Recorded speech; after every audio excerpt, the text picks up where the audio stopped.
Hey there, history buffs and legal eagles. Tonight we're diving into the wild world of 17th century English law. Buckle up because things are about to get weird. In 1666, London was a city on fire, literally. The Great Fire was raging, but amidst the chaos, Parliament passed a little something called the Cestui Trust Act. Now, this act wasn't about putting out actual fires, but rather a different kind of blaze legal limbo. You see, back then, international travel was a bit more complicated than hopping on a Ryanair flight. Think months at sea, facing storms, pirates, and scurvy. So, if someone went missing, were they dead? Or just really lost at sea? The Cestui Act aimed to sort out this mess. It created a legal framework for managing the estates of missing persons. Think of it like a legal placeholder, ensuring things didn't descend into utter chaos while everyone waited for the missing bloke to return. However, like a game of legal telephone gone wrong, the original intent of the act seems to have been, well, let's just say reinterpreted over time. And that's where things start to get a little bit conspiracy theory flavored. Here's where we wade into murky waters, folks.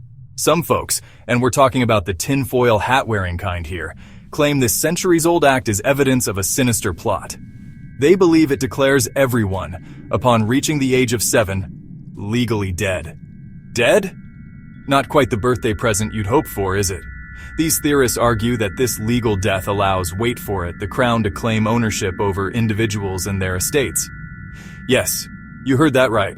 It's like your 7th birthday turns you into a legal ghost with the government as your grumpy landlord. Sounds ridiculous, right? Well, hold on to your monocles because it gets even wilder. This whole theory hinges on the concept of legal personhood. You see, in the eyes of the law, there's a difference between you, the flesh and blood human, and you, the legal entity. Think of it like this. You are to the law what Beyoncé is to Sasha Fierce. Two sides of the same coin, but technically separate entities. And it's this legal entity, they say, that the crown supposedly claims ownership over. Now, where do birth certificates fit into all of this? Well, according to our conspiracy-minded friends, they're not just souvenirs from the happiest or most stressful day of your parents' lives. Oh no, they're allegedly much more sinister than that. They believe birth certificates are actually ownership claims by the crown. That's right, folks. They think your birth certificate is basically the government's receipt for you. They point to the fact that birth certificates are often issued with bond numbers, just like a financial instrument. Aha! They cry. See, they're trading us on the stock market. Now, we're not financial experts, but this seems like a bit of a stretch. But here's where things get interesting. And by interesting, we mean potentially problematic. The idea of birth certificates as ownership documents ties into a very real and serious issue: the struggle of indigenous communities around the world to reclaim their sovereignty. The United Nations Declaration on the Rights of Indigenous Peoples recognizes the right of these communities to self-determination. This includes the right to control their own lands, resources, and governance.